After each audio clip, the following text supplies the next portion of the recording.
জন্মনিৰ মৃত্যুৰ ৰহস্য আৰু সিআইডিৰ সংবাদমেল আৰু কিছু সময় পিছতে সিআইডিয়ে সংবাদমেল সম্বোধন কৰিব। নমস্কাৰ প্ৰিয় দৰ্শক, আপুনি চাই আছে নিউজ ক্যান। মই জয়ন্ত মাধৱ গোস্বামী আৰু এই মুহূৰ্তৰ ডাঙৰ খবৰ, আৰক্ষীৰ মুখ্য কাৰ্যালয়ত সিআইডিয়ে সম্বোধন কৰিব এখন সংবাদমেল। আজি ৰহস্য ভেদ হোৱাৰ সম্ভাৱনা আছে জন্মনিৰ মৃত্যুৰ ৰহস্যত। 4 দিন ধৰি সিআইডিয়ে নগাঁও লখিমপুৰত বাহৰ পাতি জোৰদাৰ অভিযান চলাইছে, জোৰদাৰ অনুসন্ধান চলাইছে। যি সময়ছোৱাত আৰক্ষী বিষয়াৰ পৰা ট্ৰাক চালকলৈ জেৰা চলোৱা হৈছে, চিকিৎসকৰ পৰা কথোপকথন ভাইৰেল হোৱা আৰক্ষীৰ চালকলৈ সকলোকে জেৰা চলাইছে। এয়া হত্যা, এয়া স্বাভাৱিক দুৰ্ঘটনা নে আত্মহত্যা আদি সকলো দিশৰ অনুসন্ধান কৰে সিআইডিৰ দলে। ইফালে নকল সোণ, জাল নোট চক্ৰৰ অপৰাধীকো জেৰা চলাইছে। মৃত্যুৰ আঁৰত কাৰোবাৰ হাত আছে নেকি সেই দিশতো অনুসন্ধান চলাইছে সিআইডিয়ে। 4 দিন ধৰি নগাঁৱত বাহৰ পাতি অভিযান চলোৱা সিআইডিৰ দলে আৰক্ষীৰ মুখ্য কাৰ্যালয়ত আৰু ক্ষন্তিক মুহূৰ্তৰ পাছতেই সম্বোধন কৰিব সংবাদমেল। তদন্তৰ অগ্ৰগতিৰ বিষয়ে সংবাদ মাধ্যমৰ সন্মুখত সদৰি কৰিব।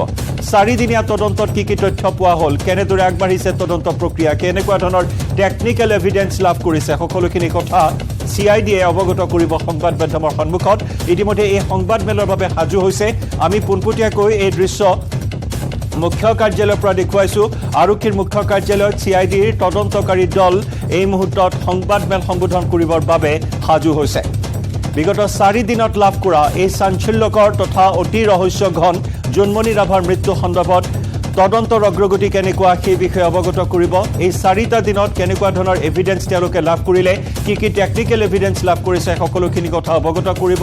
কাৰণ এই 4টা দিনত বহু কেইজনক জেৰা চলোৱা হ'ল, আৰক্ষীক জেৰা চলোৱা হ'ল, কনিষ্টবলক জেৰা চলোৱা হ'ল, ট্ৰাক চালকক জেৰা চলাই জেললৈ প্ৰেৰণ কৰা হ'ল, প্ৰত্যক্ষদৰ্শীক জেৰা চলোৱা হ'ল আৰু কথোপকথন ভাইৰেল হোৱা অনিল ভূঞা নামৰ গাড়ী চালক, আৰক্ষীৰ গাড়ী চালকজনকো জেৰা চলোৱা হ'ল। গতিকে বিভিন্ন তথ্য ইতিমধ্যে আৰক্ষীয়ে লাভ কৰিবলৈ, সিআইডিয়ে আৰু তথ্য লাভ কৰিবলৈ সক্ষম হৈছে। গতিকে এই তদন্ত প্ৰক্ৰিয়া কি পৰ্যায়ত আগবাঢ়িছে সেই বিষয়ে অৱগত কৰিব সিআইডিৰ দলে। সংবাদমেল সম্বোধন কৰিব সাজু হৈছে এই মুহূৰ্তত আৰক্ষীৰ মুখ্য কাৰ্যালয়ত আৰু মাত্ৰ কেইটামান মুহূৰ্তৰ পিছতে সংবাদ মাধ্যমক সম্বোধন কৰিব তদন্তকাৰী সিআইডিয়ে। আৰু তাৰ মাজতে আমি নিউজ 18 অসম নৰ্থ ইষ্টৰ দৰ্শকসকলক জনাইছো বিগ ব্ৰেকিং নিউজ যে CBIক অৰ্পণ কৰা হৈছে জন্মনি ৰাভাৰ মৃত্যুৰ তদন্ত। এই মুহূৰ্তৰ সবাতোকৈ ডাঙৰ খবৰ, CBIক অৰ্পণ কৰা হৈছে জন্মনি ৰাভাৰ মৃত্যুৰ তদন্ত। CBIক তদন্ত কৰিবলৈ অনুৰোধ জনাইছিল DGPয়ে। CBI তদন্ত বিচাৰি আৰক্ষী সঞ্চালক প্ৰধান GP সিঙে অনুৰোধ জনাইছিল গৃহ বিভাগক। পৰিয়ালে বিচাৰিলে CBI তদন্তৰ কথা কৈছিল মুখ্যমন্ত্ৰীয়েও। নগাঁও লখিমপুৰৰ আৰক্ষী অধীক্ষককো বদলি কৰা হৈছে। নগাঁও লখিমপুৰৰ একাধিক আৰক্ষী বিষয়াক বদলি কৰা হৈছে। নগাঁৱৰ আৰক্ষী অধীক্ষক লীনা দলেক বদলি কৰা হৈছে। সমান্তৰালকৈ লখিমপুৰ আৰক্ষী অধীক্ষক বেদান্ত মাধৱ ৰাজখোৱাক বদলি কৰা হৈছে আৰু তাৰ লগতে 2খন জিলাৰ একাধিক আৰক্ষীক বদলি কৰা হৈছে। বিগ ব্ৰেকিং নিউজ আমি জনাই গৈছো। এটাৰ পিছত আনটো ডেভেলপমেণ্ট জন্মনিৰ মৃত্যু সন্দৰ্ভত সন্মুখলৈ আহি আছে। এটাৰ পিছত আনটো ডাঙৰ খবৰ। সিআইডিয়ে তদন্ত প্ৰক্ৰিয়া ক্ষীপ্ৰ গতিত আগবঢ়াই নিছে। তদন্তৰ অগ্ৰগতিৰ বিষয়ে কিছু সময় পিছতে সংবাদমেলত উল্লেখ কৰিব তদন্তকাৰী সিআইডি বিষয়াই। আৰু তাৰ মাজতে ডাঙৰ খবৰ আহিছে যে সিআইডি নহয়, এতিয়া CBIয়ে তদন্ত কৰিব জন্মনিৰ মৃত্যু ৰহস্যৰ। জন্মনিয়ে ন্যায় পাব লাগে এই দাবী সজোৰে সকলোৱে উত্থাপন কৰিছে। CID তদন্তক লৈ ৰাজ্যত মিশ্ৰিত প্ৰতিক্ৰিয়াৰ সৃষ্টি হৈছিল। প্ৰথম অৱস্থাত জন্মনি ৰাভাৰ মাতৃয়েও দাবী কৰিছিল CBI তদন্ত আৰু মুখ্যমন্ত্ৰী ডক্টৰ হিমন্ত বিশ্ব শৰ্মায়ো তাৎপৰ্যপূৰ্ণ মন্তব্য কৰিছে যে পৰিয়ালে বিচাৰিলে CBIৰ হাতত তদন্তৰ দায়িত্ব অৰ্পণ কৰা হ'ব আৰু অৱশেষত CBIৰ হাতত অৰ্পণ কৰা হৈছে তদন্ত। এই মুহূৰ্তত আৰক্ষী সঞ্চালক প্ৰধান GP সিং পোনপটীয়া সম্প্ৰচাৰত।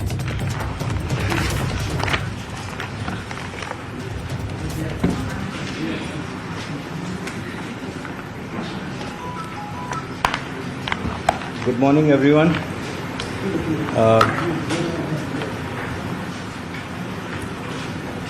In the early hours of May 16th, 16 May তাৰিখৰ মাজনিশাৰ অকণমান পিছত মাইক অন আছে, আপোনালোকে অকণমান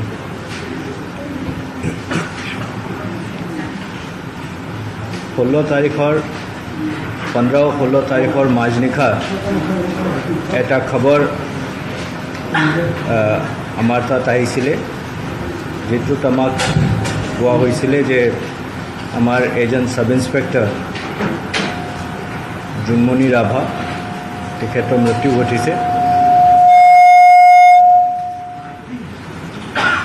মৃত্যু ঘটিছে। এই খবৰৰ পিছত আমি তদন্ত আৰম্ভ কৰিছিলোঁ। প্ৰাইমাৰী যেটো ইনভেষ্টিগেশ্যন হৈছিলে সেইটো ইনভেষ্টিগেশ্যনৰ ওপৰত ভিত্তি কৰি সেইদিনা আমি সেই কেছটো যেটো কেছৰ লগত ইনভেষ্টিগেশ্যন জড়িত হৈ আছিলে নৰ্থ লখিমপুৰ পিএছৰ 183/23 এইটো CID ট্ৰান্সফাৰ কৰা হৈছিলে। তাৰপিছত এই কেছৰ তদন্ত CIDয়ে কৰিছিলে। 16 মে তাৰিখত আমাৰ কিবা এটা অপাৰেশ্যনেল ডিছকাশ্যন মিটিঙৰ কাৰণে মই গেলেফু গৈছিলোঁ, য'ত আমি গোটেই দিনটো আছিলোঁ। তাৰপিছত 17-18 তাৰিখত আমি তিনিচুকীয়াত যেটো DC কনফাৰেন্স তাত ভাগ লৈছিলোঁ। এই ঘটনাৰ পিছত যোৱাকালি আমি আহি হেডকোৱাৰ্টাৰত বহিছিলোঁ। বহাৰ পিছত ADG CID টিম আৰু অসম পুলিচ মুখ্যালয়ৰ যিখিনি আমাৰ কনচাৰ্ণ অফিচাৰ্ছ তেখেতসকলৰ লগত আমি আলোচনা কৰিছিলোঁ। আলোচনাৰ পিছত আমি মাননীয় মুখ্যমন্ত্ৰী মহোদয়ক লগ পাইছিলোঁ। তেখেতক যিটো এতিয়ালৈকে ঘটনাক্ৰম হৈছে এই ঘটনাক্ৰমৰ বিষয়ে জনোৱা হৈছিলে। তেখেতে নিজৰ যেটো এটা এংগুইছ আৰু ডিছপ্লেয়াৰ কোৱা হয় সেইটো এক্সপ্ৰেছ কৰিছিলে যে এইবোৰ ঘটনাটো এনেকুৱা হৈছে। তাৰপিছত মই আৰক্ষী সঞ্চালক প্ৰধান হিচাপে যোৱাকালি ডিচিজন লৈছিলোঁ যে আমাৰ হাতত এতিয়া এই ঘটনাৰ সম্বন্ধত 4টা কেছ আছে। 4টা কেছৰ ভিতৰত এটা হ'ল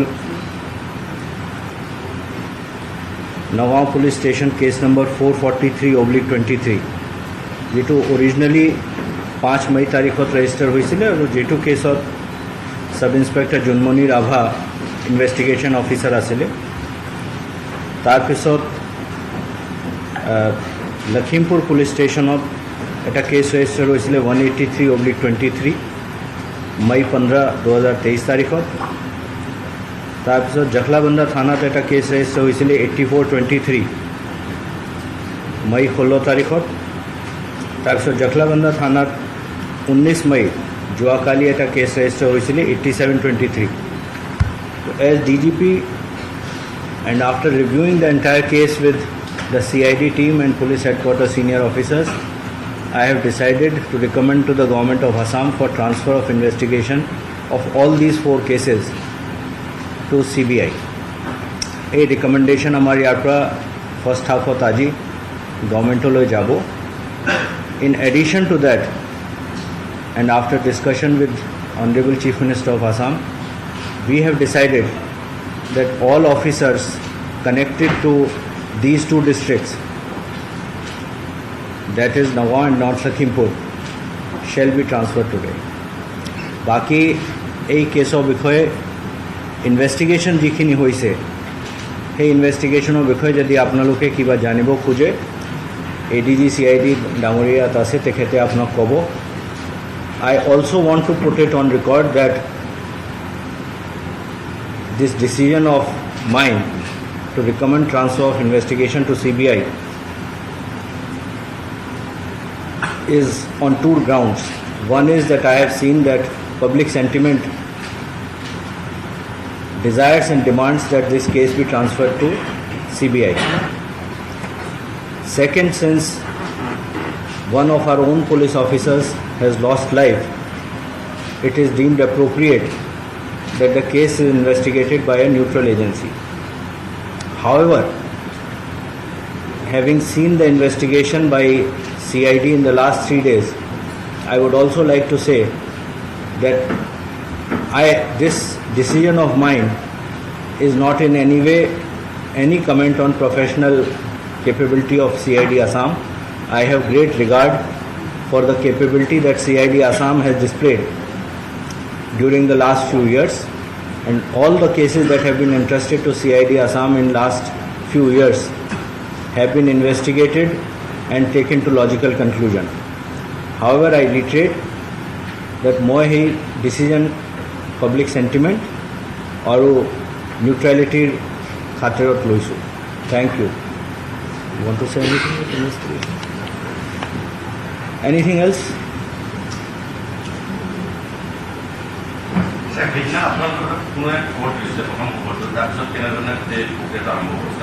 এতিয়া যেটুকে অলৰেডি ইনভেষ্টিগেশ্যনটো CBI দিয়া হৈছে এতিয়া এই কেছৰ বিষয়ে কিবা এটা কোৱাটো মোৰ কাৰণে অনুচিত হ'ব মই সেইদিনা আপোনালোকক প্ৰথম দিনাও কৈছিলোঁ খবৰ পোৱাৰ লগে লগে আমি এই কেছটো CID ট্ৰান্সফাৰ কৰি দিছিলোঁ আৰু CID পৰা আমি সেইটোৱে বিচাৰিছিলোঁ যে ইনভেষ্টিগেশ্যনটো ফেয়াৰ ট্ৰান্সপেৰেণ্ট হওক আৰু আজিও মই সেইটো কথাই কৈছোঁ যে যেটুকে CBI অলৰেডি আমি ট্ৰান্সফাৰ কৰিছোঁ চ' নাও let us expect the fair and transparent investigation from CBI and then whatever comes out we should accept that আজি অৰ্ডাৰ ইস্যু হ'ব মই যেটো কৈছোঁ মই মাননীয় মুখ্যমন্ত্ৰী মহোদয়ক ৰিকুৱেষ্ট কৰিছোঁ যে all these officers not only SP যিখিনি অফিচাৰ তাত আছে in the interest of fair investigation they should be removed from there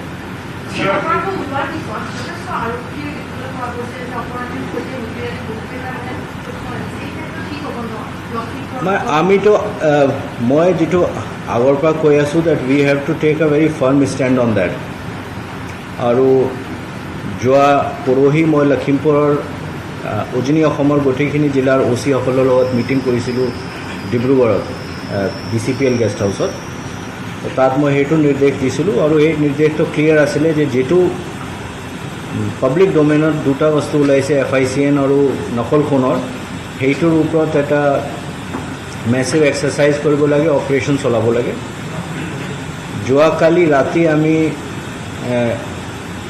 নকল ফোন আৰু FICNৰ ট্ৰেডৰ লগত জড়িত থকা প্ৰায় 71 জন মানুহ এৰেষ্ট কৰিছোঁ বিশ্বনাথ ডিষ্ট্ৰিক্টত 6.5 লাখ টকাও ৰিকভাৰ হৈছে আৰু কিছু নকল ফোনো ৰিকভাৰ হৈছে আৰু মই আপোনালোকৰ জৰিয়তে অসমৰ ৰাইজক সেইটো এটা বিশ্বাস দিব খুজিছোঁ যে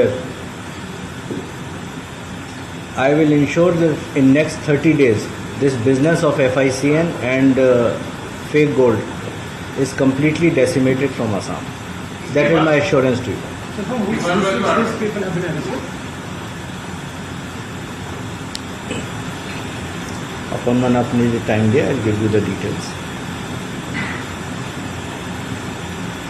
যোৱাকালি ৰাতি যেটো এৰেষ্ট হৈছে তাত টোটাল 71 জন এৰেষ্ট হৈছিলে ৰাতিপুৱা মই 9টা বজাত যেতিয়া ৰিপৰ্ট লৈছিলোঁ তাত বিশ্বনাথৰ পৰা 8টা হৈছে কাৰ্বি আংলং 4 জন নগাঁও 10 জন লখিমপুৰ 10 জন সোনিতপুৰ 11 জন বৰপেটা 4 জন বগাইগাঁও 4 জন মৰিগাঁও 6 জন ওদালগুৰি 2 জন তামুলপুৰ 1 জন বাক্সা 1 জন কোকৰাঝাৰ 9 জন দৰং 1 জন ধুবৰী 4 জন total 71 and in this connection total 71 and Lakhimpur Bishna district of eta team goisile jetu team Bangalmara Lakhimpur পৰা এটা ঘৰৰ পৰা 8 জন মানুহ পিক আপ কৰিছে বিশ্বনাথ পুলিচে কৰিছে তাত cash 6.6 lakhs has been recovered আৰু এটা ফেক গোল্ড পিসও ৰিকভাৰ কৰা হৈছে আৰু তেওঁলোকে কোনোবা এজন মানুহ চিটিং কৰিছিলে সেই মানুহজনৰ পৰা কমপ্লেইন্ট লৈ যোৱাকালি ৰাতি হেতু কৰা হৈছে আৰু এওঁলোকৰ যিখিনি মানুহ আমি এৰেষ্ট কৰিছোঁ এইখিনি 71 আৰু মেইন যিখিনি মানে যিখিনি এভিডেন্সও পোৱা গৈছে তেওঁলোকৰ মোবাইল ষ্টাডি কৰিবলৈ কোৱা হৈছে যেটোকে আমি ব্যাকওয়াৰ্ড আৰু ফৰওয়াৰ্ড লিংকেজেস টু এস্টাবলিশ কৰিব পাৰোঁ আৰু যিখিনি মানুহ হেতু লগত জড়িত আছে হেতু মানুহ আমি এৰেষ্ট কৰিব পাৰোঁ মই এটা কথা আৰু ক'ব খুজিছোঁ and this message is all to all police officers of the state and this is what I had said in the meeting at Dibrugarh day before yesterday. I shall be absolutely ruthless against any police officer found involved in any activity which is criminal in nature. So if anyone is involved, it is at their own responsibility. Police headquarters shall take ruthless action against any police officer found involved in any criminal activity. লখিমপুৰত SI Junmoni আমাৰ বিৰুদ্ধে যিটো গোচৰ ৰুজু হৈছিলে সেই গোচৰটো আচলতে নগাঁৱৰ নিয়মত নয়নজন SP মীনা দলে লখিমপুৰৰ SP আচলতে গোচৰটো ৰুজু নকৰিবলৈ আগ্ৰহ কৰিছিল আৰু তাৰ পিছত লখিমপুৰৰ SP আপোনাক হয়তো পঞ্জিকা সেই বিষয়ে অৱগত কৰিছিল আৰু আপোনাৰ নিৰ্দেশৰ পিছতহে আচলতে তেখেতে পুনৰ কেছটো ৰুজু কৰিছিল কথাটো কিমান দূৰ আছে মানে ঘটনাটো এনেকুৱা যে I was informed of this entire incident after middle of the night by SP Lakhimpur and SP Nagaon. Before that, registration of case and all other events connected to this event had already taken place.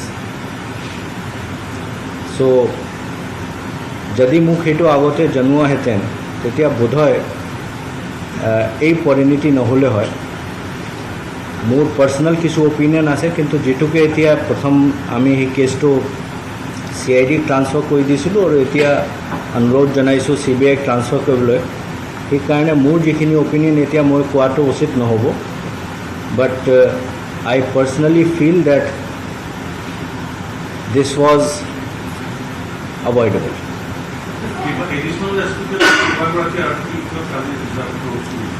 তেওঁলোকক close কৰা হৈছে আৰু বাকী যিখিনি আছে আজি transfer অৰ্ডাৰ্ছ আজি আমি গভৰ্ণমেণ্টক অনুৰোধ কৰিছোঁ ইছ্যু কৰিবলৈ আজি সেইটো ইছ্যু হ'ব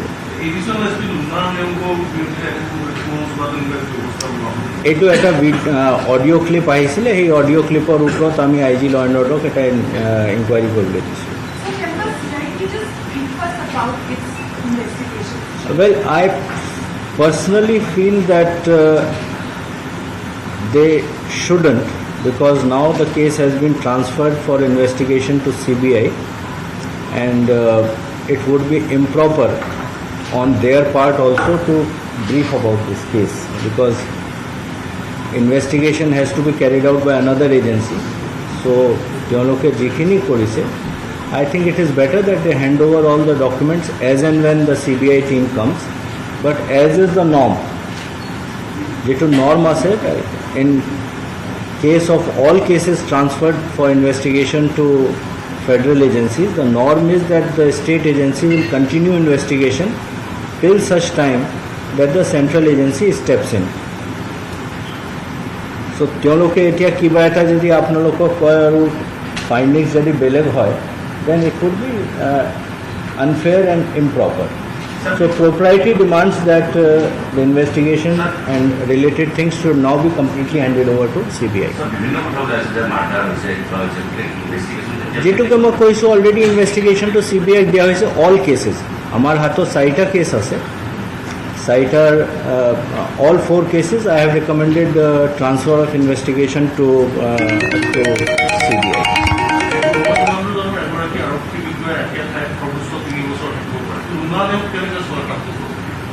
এই বস্তুটো একচুৱেলি কিছুদিন আগত আমাৰ চকুত পৰিছিলে about this happening and on 9th of May we had recommended her transfer and the transfer order had also come around 14th or 15th.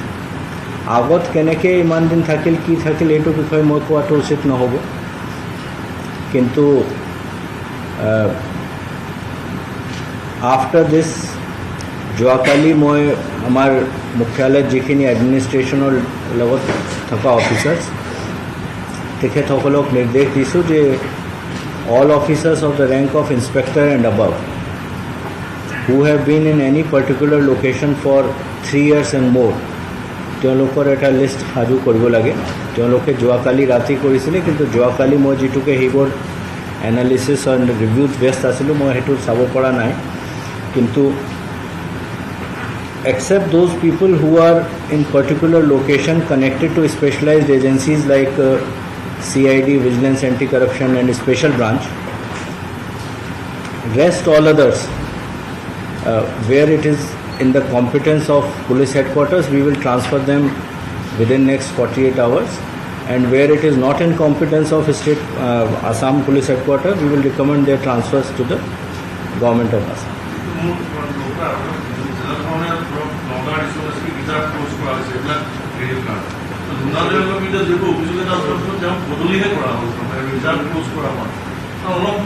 মানে বদলি is prior to this incident. আপুনি এই কথাটো ধৰিব লাগিব মানে বুজিব লাগিব যে লুনা নিয়োগৰ যিটো ট্ৰান্সফাৰ হৈছিলে লুনা নিয়োগৰ ট্ৰান্সফাৰটো এই ইনচিডেণ্টৰ আগতে হৈ গৈছিল আমি ইয়াৰ পৰা প্ৰপ'জেলটো 9 তাৰিখত পঠাইছিলোঁ আৰু বোধহয় order was issued on 14th from government of Assam আৰু যিটোকে অলৰেডি বদলি হৈ গ'ল তাৰপিছত আৰু ৰিজাৰ্ভ ক্ল'জ কৰাটো কোনো অচিত্তে নাই স্যার জুনমণি রাভার পোস্টমর্টম রিপোর্টখন বর্তমান যথেষ্ট আশাপূর্ণ বলে এটা প্রশ্ন উঠিছে I will not comment on anything connected to investigation. মই অকল এটাহে কথা ক'ব খুজিছোঁ কাৰণ মোৰ ইনভেষ্টিগেশ্যনৰ বিষয়ে মোৰ যথেষ্ট অভিজ্ঞতা আছে between Mr. Krishna and myself we have more than 20 years of investigation experience of federal agencies. এটা কথা যেটো মই ক'ব খুজোঁ and not connected to this investigation. Investigation যেতিয়া properly হয় তেতিয়া এইবোৰ কথাৰ কোনো বিশেষ অচিত্ত নাথাকে কাৰণ যেটো নৰ্মেল কোৰ্সত তেনেকুৱা এটা কেছ হ'লে তো পোষ্টমৰ্টম ইজ ভিডিঅ'গ্ৰাফড ইঞ্জুৰি ৰেকৰ্ডিং হয় এইবোৰতো সব আছেই the investigation agency will go through it, number one. Number two, there are experts available across the country, not only in Assam, but there are forensic experts available across the country who can decipher the contents of any injury based on the reports and the photographs. Or it is international practice. Or moi na bhabo je etu bikhesh kiba eta ase. They will assess, they will make an assessment whether it is this has happened or that has happened. BJP sir, আমি যদি চাওঁ last 2022 পৰা নগাঁও ডিষ্ট্ৰিক্টত one after one incident হৈছিল সেই প্ৰথমতে initially ক্ৰিটিকল কৰা তাত ষ্টেপ লোৱা হ'ল ইমিডিয়েটলি দেন আপোনাৰ থানা এখন জ্বলাই দিয়া হ'ল তাৰপিছত আপোনাৰ এভিকশ্যন লৈ সুপ্ৰিম কোৰ্টৰ ভাৰ্ডিক্ট আহিল তাৰপিছত দুজন অফিচাৰ আসাম পুলিচৰ দুজন পানীত ডুবি মৰিল তাৰপিছত এটাৰ পিছত এটা incident even rhino poaching of India in that area so' ধৰক তথাপিও ষ্টিল নগাঁও ষ্টিল মানে আপোনাৰ কিয় ইমান একশ্যন লোৱা নাছিল একশ্যন লোৱা কথা নহয় কাৰণ কামটো তাত ৰেগুলাৰলি হৈ আছে এণ্ড মানে ভাল কামো হৈছে আৰু যেনেও আপুনি কৈছে তেনেকুৱাও হৈছে এতিয়া আপুনি পানীত পৰি যদি দুইজন মানুহ এইটো ৰেস্কিউ কৰিবলৈহে গৈছিলে তাত যদি তেওঁলোকে বানপানীত যদি ডুবি গৈছে I would say that they have sacrifice their life for the people besides lot of good work has been done in rhino poaching data এটা সময়ত 28টা গড় মৰিছিলে আমাৰ অসম ৰাজ্যত প্ৰতি বছৰ that figure was last year 0 এই বছৰ এটা কেছ ৰিপৰ্ট হৈছে কিন্তু সেইটো এতিয়া পচিং ইষ্টাব্লিছ হোৱা নাই গড় কাটি নিছে কিন্তু পচিং হোৱা নাই কাৰণ there is no bullet injury there that is the forensic evaluation that has been given to us so' এইটো হ'ব পাৰে যে গড়টো মৰি যোৱাৰ পিছত কোনোবা কাটি লৈ গৈছে however I am not getting into it because that is not subject matter of today's discussion but wherever such incidents are coming to our notice we are taking corrective measures যেনে আগতে আপুনি এটা কৈছিলে সেইটো সময়তো যিখিনি corrective measures ল'ব লাগিছিল লোৱা হ'ল প্লাছ এতিয়াও যিটো আছে সেইটো আমি লৈ আছোঁ and we will not spare any effort to improve the police system as well as service delivery to the people. Sir, Nagaon যিটো কেছ আছে আপুনি যিটো ৰেড কৰিলে সেই কেছটো নেক্সট এটা মই এইটো কেছৰ বিষয়ে বিশেষ ক'ব খোজা নাই কাৰণ এইটো that is subject matter of investigation কিন্তু since you are only asking about the complainant's name I can tell you যিটো কেছত ইতিমধ্যে যিগৰাকী বিষয়াক আমি হেৰুৱালো তেওঁ লখিমপুৰ গৈছিল সেই কেছটো আপুনি কৈছে এটা কেছ ৰেজিষ্টাৰ হৈছে তেওঁ আয়ো আছিল কিন্তু কেছটো কি আছিল ছাৰ কেছ আপোনালোকে এইটোতো পাব্লিক ডকুমেণ্ট এফআইআৰটো কালেক্টহে কৰিব পাৰে এফআইআৰ কালেক্ট কৰিব পাৰে but it is case connected to FICN এটা পাৰ্টিকুলাৰ জেগাত নগাঁৱত খবৰ আহিছিলে যে নগাঁৱৰ এটা পাৰ্টিকুলাৰ জেগাত কিছুমান মানুহ FICNৰ এটা ট্ৰানজেকশ্যন কৰিব সেইটোত sub inspector Junmoni Rabha had gone তাৰপিছত যিটো জেগাত তেওঁ গৈছিলে সেইটো জেগাত গৈ তেওঁ মানুহ পালে, 2জন মানুহ পালে, কিন্তু তেওঁৰ পৰা কোনো ফেক কাৰেঞ্চি পোৱা নাই। কিন্তু তেওঁলোকৰ যেতিয়া এক্সামিন কৰা হ'ল, তেতিয়া এক্সামিন কৰা টাইমত তেওঁলোকে ক'লে যে এটা পাৰ্টিকুলাৰ জেগাত ফেক কাৰেঞ্চি আছে। তাত যেতিয়া ৰেড সাৰ্চ কৰা হ'ল, সাৰ্চ কৰাৰ টাইমত 2,25,500 টকীয়া ফেক কাৰেঞ্চি পোৱা গ'ল। তেওঁলোকক যেতিয়া এক্সামিন কৰা হ'ল, সেই এক্সামিনেশ্যনৰ টাইমত তেওঁলোকে 9জন নে 10জন মানুহৰ নাম কৈছিলে, য'ত 2জন নে 3জন লখিমপুৰৰ আছিলে। চ' সেই ইনভেষ্টিগেশ্যনৰ সংক্ৰান্ততে তেখেতে পিছত লখিমপুৰ গৈছে। আমি দেখিছোঁ যে অপৰাধী চক্ৰৰ বাবে বিভিন্ন সময়ত আৰক্ষীয়ে নিজৰ পৰিয়ালৰ সদস্যকে হেৰুৱাবলগীয়া হৈছিল। এতিয়াতো নতুন কথা আহিছে, গৰু চিণ্ডিকেটৰ সময়তো দেখিছোঁ যে আৰক্ষীক মাৰিছে। আপুনি যেতিয়া বা CMও যেতিয়া SP-সকলৰ তাতে এই বিষয়বিলাক এড্ৰেছ নকৰে নেকি SP-সকলে? সদায় এড্ৰেছ কৰা হয় আৰু এইটোৰ ওপৰত আমি ষ্ট্ৰংগেষ্ট পচিবল মেজাৰ্ছ লৈ আছোঁ। আপোনালোকে দেখিছে যে যোৱা 2 বছৰৰ ভিতৰত আমি বহুতখিনি আৰক্ষী বিষয়াক এৰেষ্ট কৰিছোঁ। We have arrested senior most officers in last few years. One retired DIG, one serving SP was arrested in one case from Karimganj. Subsequently, one serving SP and additional SP was arrested from Darang. Vigilance Anti-Corruption has arrested large number of OCs, ICs and other officers. So, এই মানে যে arrest करा নহয় নে action लोৱা নহয় নে discuss करा নহয় এইটোতো নহয়, ৰেগুলাৰলি কৰা হৈ আছে। আৰু মোৰ পাৰ্সোনাল ওপিনিয়ন এইটো আছে, মই I have view about this since it is not related to investigation of the current case. That is why I am saying this, that आमी सबे मिली, and that includes the media and through media the public, this desire on part of police officers, some police officers, to indulge in practices to collect money. All of us have to take a strong view on that. My personal feeling, it is my feeling, and as a police officer of 32 years standing, I can say that most important role in reducing these practices and corruption is of the family members of such police officers, their immediate friends and the society immediately surrounding them. যেতিয়া লেকে এনেকুৱা হ'ব যে পুলিচৰ মানুহ professional পাৰফৰ্মেন্সৰ ওপৰত তেওঁলোকৰ assessment নহ'ব, মানে in the society, rather they are they have this that এই পুলিচৰ মানুহ তাত ধন আছে, তাত ঘৰ আছে, বৰ ডাঙৰ ঘৰ বনাইছে, কিবা এটা কৰিছে, and he is appreciated for that, this problem will not go away. So I have a very, very firm opinion about this, that while we have a punitive role or a corrective role, but the family has to play the most important role. Or jadi family members and friends, close friends and immediate society, যদি তেওঁলোকৰ ওপৰত pressure দিয়ে যে they should not indulge in corrupt practices or criminal practices, then this problem would go away substantially. That is my personal opinion. You may disagree, you may agree with me.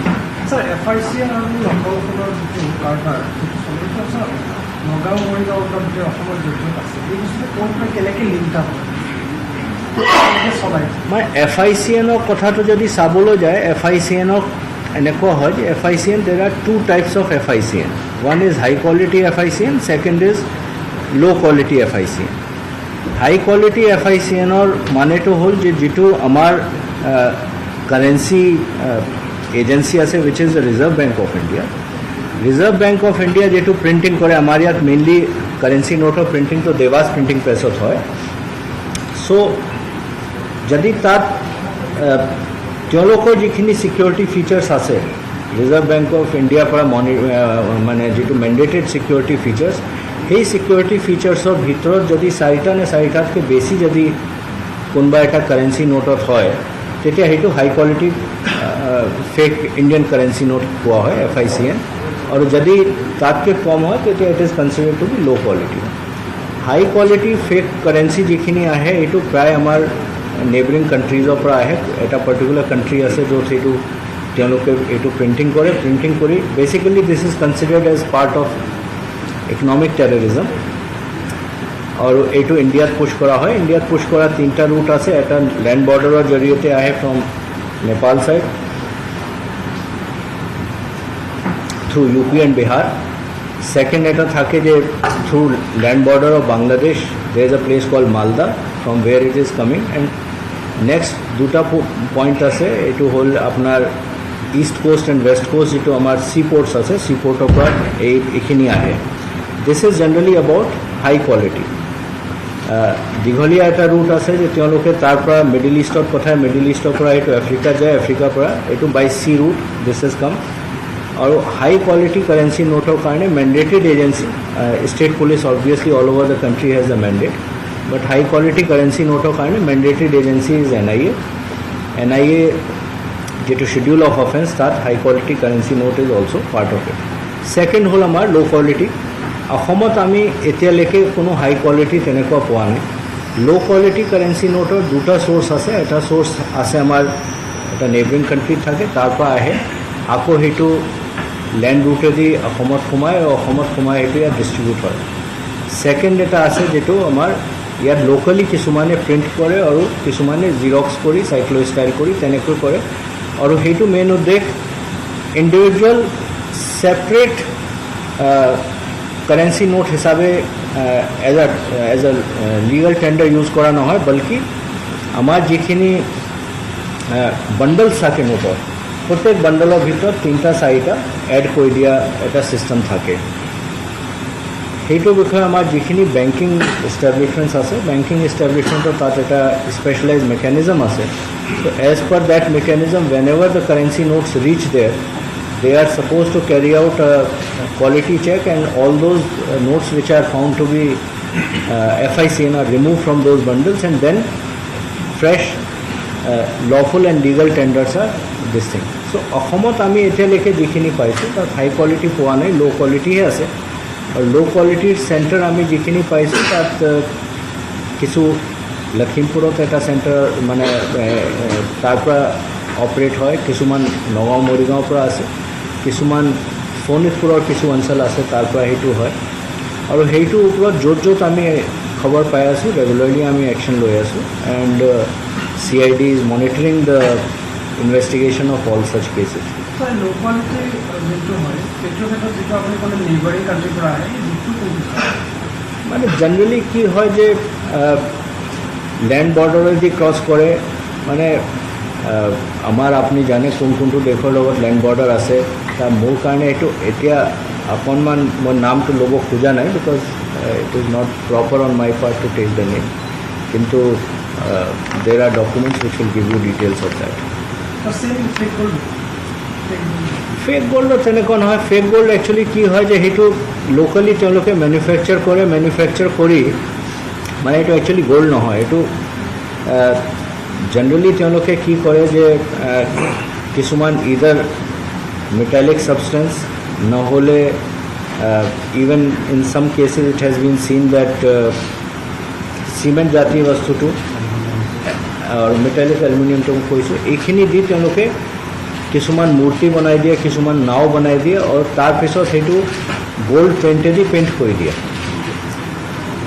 তাৰপিছত 3-4টা তেওঁলোকৰ style আছে। 1 number ষ্টাইলটো হ'ল যে তেওঁলোকে বাহিৰৰ পৰা মানুহ মাতে যে ক'ব যে সেইটো আমি মাটিত খান্দি থাকোঁতে আমি সেইটো পাইছোঁ, এইটো বহুত পুৰণি সোণ। চ' তাৰপিছত কোনোবা মানুহ আহি তেওঁলোকৰ নিৰ্দিষ্ট জুৱেলাৰ থাকে, জুৱেলাৰৰ তাত লৈ গৈ তেওঁলোকে এনালিচিছ কৰি ৰিপৰ্ট দি দিয়ে হয় এইটো সোণ হয়, তেওঁলোকৰ পৰা পইচাটো লয়। ছেকেণ্ড এইটো হ'ল যে কোনোবা তেনেকৈ মানুহটো মাতি দিয়ে, তেওঁলোকে যেতিয়া পইচা লৈ আহে তেতিয়া তেওঁলোকে পইচাটো ৰাখি লয়, কাঢ়ি লয়, তাৰপিছত তেওঁলোকক পঠাই দিয়ে। চ' তেনেকৈ কৰি 2-এটা সেই আছে। যিমানখিনি আমাৰ তাত খবৰ আহি আছে ৰেগুলাৰলি একশ্যন লৈ আছোঁ, কিন্তু তথাপিও এতিয়া যিটো এনেকুৱা এটা আমাৰ চকুত পৰিছে, as I said earlier, we will ensure that this business is finished from Assam. So there is quite a few people related to fake currencies and fake gold. What is the observation? Because a lot of people, almost 70 to 71 people have been arrested As they have been arrested last night, now assessment would be done. আৰু মই যিটো SP সকলক কৈছোঁ যে তেওঁলোকৰ যিখিনি electronic devices আছে এইটো চেক কৰিব লাগে, প্লাছ ফৰৱাৰ্ড এণ্ড বেকৱাৰ্ড লিংকেজেছ আছে যে বিক্ৰী ক'ত হয়, ক'ৰ পৰা আনে, কোনে বনাই আছে, কি কৰি আছে, সেইটোৰ ওপৰত একশ্যন ল'ব লাগে। And I would request CID also' to supervise that. Sir Junmoni মাকে এটা ৰিকুৱেষ্ট কৰিছে যে তেওঁৰ জুনমণিৰ বাবাৰ পৰা যিখিনি ধন লৈ অহা হৈছিল তেওঁলোকৰ সাঁচতীয়া ধন আছিল গাহৰি বিক্ৰী কৰা নহয়, আৰক্ষীয়ে জব্দ কৰিছে, সেই বস্তুটো তেওঁ ঘূৰাই বিচাৰিছে। এই প্ৰসংগত কি ক'ব sir? See, now it is a case property since it has been seized, and the case initially was transferred to CID and now it has been transferred to CBI. So এতিয়া কৰাটো improper হ'ব। However, মই যোৱাকালি আমাৰ হেডকোৱাৰ্টাৰত যিখিনি officer আমাৰ আছিলে তেওঁলোকৰ লগত আলোচনা কৰিছোঁ। আমাৰ ডিষ্ট্ৰেছ ফাণ্ডৰ পৰা যিখিনি আমি আমাৰ পুলিচৰ মানুহ যেতিয়া মৃত্যু হয় যেতিয়া হেল্প কৰিব লাগে, যিখিনি আমি পাৰোঁ ডিষ্ট্ৰেছ ফাণ্ডৰ পৰা সেইটো আমি কৰিম। সেইটো আমি যোৱাকালি ৰাতি ডিচিজন লৈছোঁ।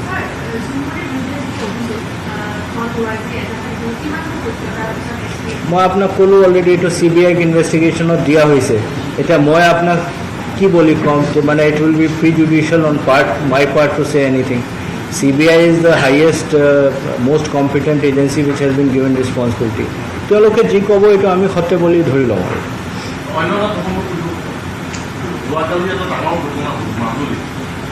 DC আৰু SC কনভেণ্টে ইমানেই বেগত গৈছে, গতিকে এই সৰু ৰাস্তাত যিখন CC কেমেৰাত গৈছে কণমানি ষ্টুডেণ্ট এজন মৃত্যু গৈছে DC গাড়ীখন শিকাই কৰা, কিন্তু DC গাড়ীখন আৰু SC গাড়ীখন দুইখনে ইমান স্পীডত গৈছে এটা সৰু ৰাস্তা।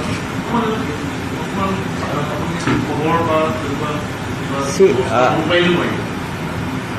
মানে এইটো এটা পাৰ্ট। ছেকেণ্ড পাৰ্ট যিটো আমি ৰেগুলাৰলি কৈ আছোঁ, আৰু মই যোৱা পৰহি ৰাতি যেতিয়া আমাৰ DC সকলৰ লগত কথা পাতিছিলোঁ, মাননীয় মুখ্যমন্ত্ৰী মহোদয়ে মোকো ইনভাইট কৰিছিলে কথা পাতিবলৈ। তাত road accident was one of the major topics that I have flagged. আৰু মই এটা কথা ক'ব খুজিছোঁ, আপোনালোকক জনাব খুজিছোঁ যে আমি ৰোড এক্সিডেণ্ট যিখিনি হৈছে এইটো ডাইৰেক্টলি পুলিচৰ কোনো বিশেষ ৰোল নাই। তথাপিও এতিয়া আমি ৰোড এক্সিডেণ্টৰ যিটো ফিগাৰ আপোনালোকে যদি দেখে যে দেশৰ ভিতৰত প্ৰায় 1.5 লাখ মানুহ মৃত্যু হয় ৰোড এক্সিডেণ্টৰ প্ৰত্যেক বছৰ, আৰু আমাৰ অসমতো 3,000-ৰ পৰা 5,000 মানুহ প্ৰত্যেক বছৰ মৃত্যু হয়। ডিপেণ্ডিং অন ক'ভিড টাইমত অলপ কম আছিলে, বাকী টাইমত অলপ বেছি আছে। তো সেইকাৰণে আমি সেইটোৰ ওপৰত যথেষ্টখিনি গুৰুত্ব দিছোঁ। এতিয়া আমি ইয়াতে সেইটো অফিচ কনফাৰেঞ্চ হলত আমি মাহেকীয়া মিটিং কৰি আছোঁ, য'ত আমাৰ পুলিচৰ মানুহ আৰু ট্ৰান্সপৰ্ট ডিপাৰ্টমেণ্টৰ ছিনিয়ৰ অফিচাৰ্ছ প্লাছ আদাৰ ষ্টেক হোল্ডাৰ্ছ ধৰক কেৱল ষ্ট্ৰং নহয়